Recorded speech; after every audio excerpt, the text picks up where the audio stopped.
Hey guys, and welcome to part 2 of the 7 Principles of the Constitution. Before you begin anything, please make sure that you have opened up the lecture notes. This can be found in Schoology, and if you just bear with me one moment, I can pull it up for you.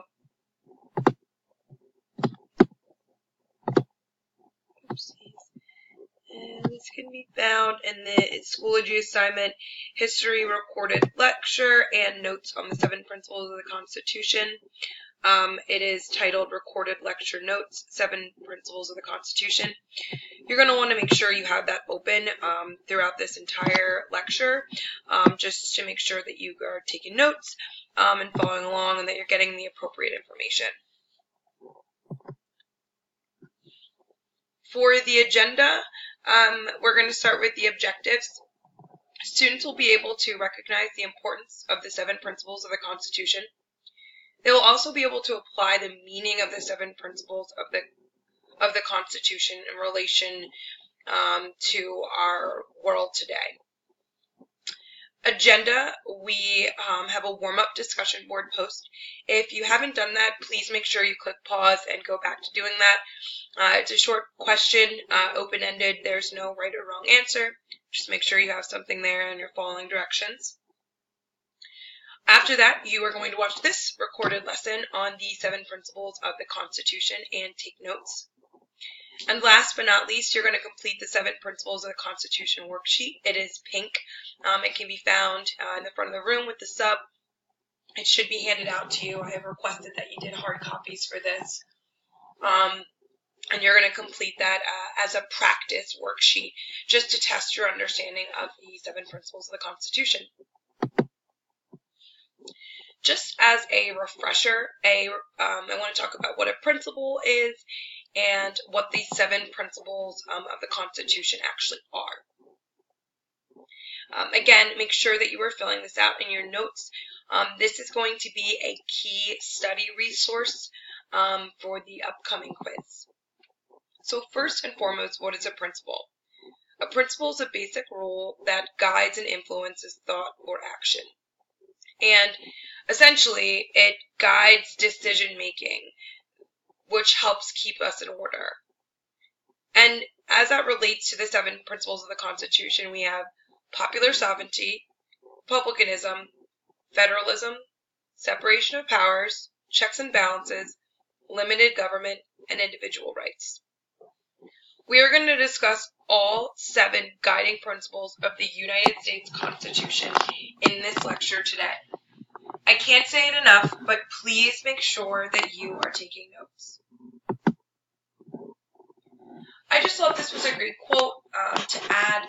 It is a quote by Albert Einstein. The strength of the Constitution lies entirely in the determination of each citizen to defend it. Only if every single citizen feels duty-bound to do his share in this defense are the constitutional rights secure. So our first principle that we are going to discuss is popular sovereignty. And if you could take any guess by this picture, it has a lot to do with the people voting and having a say in government. The Constitution's preamble begins with, "We the people." And that statement signifies coming together of people for a purpose of creating a new government. So it doesn't matter if you're in Pennsylvania, New York, New Hampshire, it doesn't matter where you are. We are coming together as people of the United States. And essentially, popular sovereignty relates directly to the consent of those who are governed, meaning the agreement of the citizens. So a government in which people rules. We have popular, which means people. For some of you, you hear popular and you say, oh, she's really popular, which tends to mean he or she are well liked by a large group of people, okay? Now, when we talk about popular, we mean people. And when we talk about sovereignty, we know this as it relates to a single sovereign and how, Thomas Hobbes really believed in that single sovereign or one ruler. Well, when we talk about popular sovereignty, we mean that the people have the power or the people are the rulers. And this is executed by participating in voting. For example, people can run for office, campaign for individuals who run, or protest decisions made by others. Those are ways that we as citizens are able to exercise popular sovereignty. The second principle that we are going to discuss is republicanism. And voting allows people to exercise their power. So people vote for people to represent their views. So you can't have the whole population within the United States vote on everything. That would be a lot. So what you do is you vote for people who share similar beliefs and allows them to vote. If I'm a student with, high student loan debt, I might vote for someone who has a repayment option available that's better suited to my needs. If I'm someone who, doesn't want to pay a lot of money in taxes, I will vote for someone who isn't going to require me to pay a lot of taxes or isn't going to up the taxes I pay every year. The third principle is federalism. Now, as you can see on the image, it says central government shaking hands with the state government. And what federalism is, it's a system of government in which the power is divided. And the power is divided directly between the state and national government. In our system, the national government does have the ultimate authority, but states have a lot of say as well. So now, when we talk about federalism, we're talking about three specific powers. Powers for the national government, which are called delegated powers. Powers for the state government, which are reserved powers. And powers shared between the national and state are called concurrent powers. These three terms you're going to need to know, especially when you get to the federalism unit. I would put a star near this somewhere, because you're definitely going to see it on your upcoming quiz. I apologize about that. Here are some examples of national, shared, and state powers. So just a quick look at it. The national government has the power to declare war, maintain armed forces, admit new states, establish post offices, coin money. That is the national government. Shared government is, they work together to maintain law and order, or work together to levy or balance out taxes. They both can borrow money and charter banks and establish courts. Now, on the far right, we have state powers, which they can establish schools, establish local governments, regulate businesses within the states. Now, I'm not asking you to remember this chart. Trust me, you are going to get your fix for federalism, I promise you. But this is just a brief overview so you can get kind of an understanding of how that is broken up between reserved, delegate, and concurrent powers.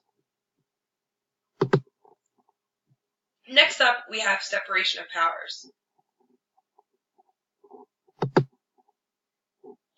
Now, essentially what separation of powers is, it's dividing the national government into three branches. So we have the executive, legislative, and judicial. Why are we doing this? Why did our founding fathers think this was necessary? So that one person or one group of people did not have the power to control everything and become too powerful. After King George III, after the Articles of Confederation, Americans and colonists were terrified of people having too much power. They did not want that to happen again. So essentially they established this principle of separation of powers. And what that looks like is the legislative branch, which consists of Congress, meaning the House of Representatives and Senate. We have the executive branch, which consists of the president and vice president, as well as his cabinet and many more. That's super complex, and we'll get there. And then we have the judicial branch, which deals with our Supreme Court.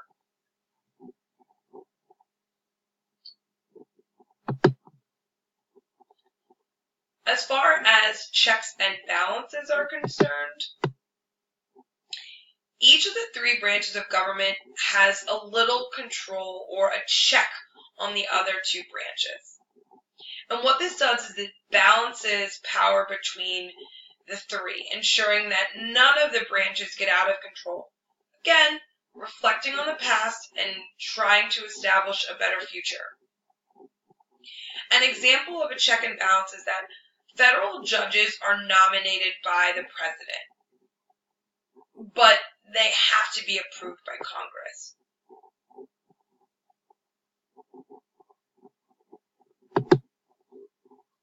This is kind of just a snapshot of what that checks and balances would look like. So you kind of have a list of the legislative branch, Congress, judicial branch, courts, executive branch, president. You have the list of the different checks. So the president nominates judges. The courts declare laws passed by Congress as unconstitutional. Again, we will get to this in more detail. You just want to make sure you have a general understanding that checks and balances is a way to ensure that no one branch becomes too powerful. I might put a star next to the example if I were you. Next up, we have limited government. And essentially with limited government, everyone has to follow the same rules, even if you're a member of the government. So if a House of Representatives or a member of the House kills someone, then he would face trial just like everybody else. Essentially, we're all subject to the same laws and no one is above them, despite your beliefs. Last, but certainly not least, we have individual rights. Individual rights are essentially personal liberties and privileges that people are born with and cannot be taken away. Individual rights are largely linked to John Locke's theories of natural rights, that right to life, liberty, and property.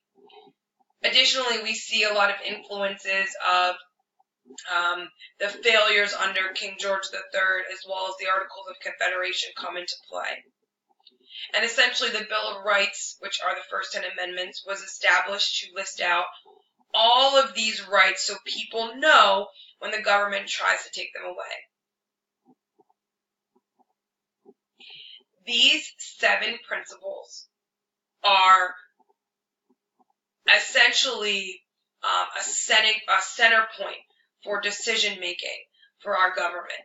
Reflecting on these and saying, are these being executed on a daily basis? Are we following these principles to ensure that our citizens are essentially constitutionally sound?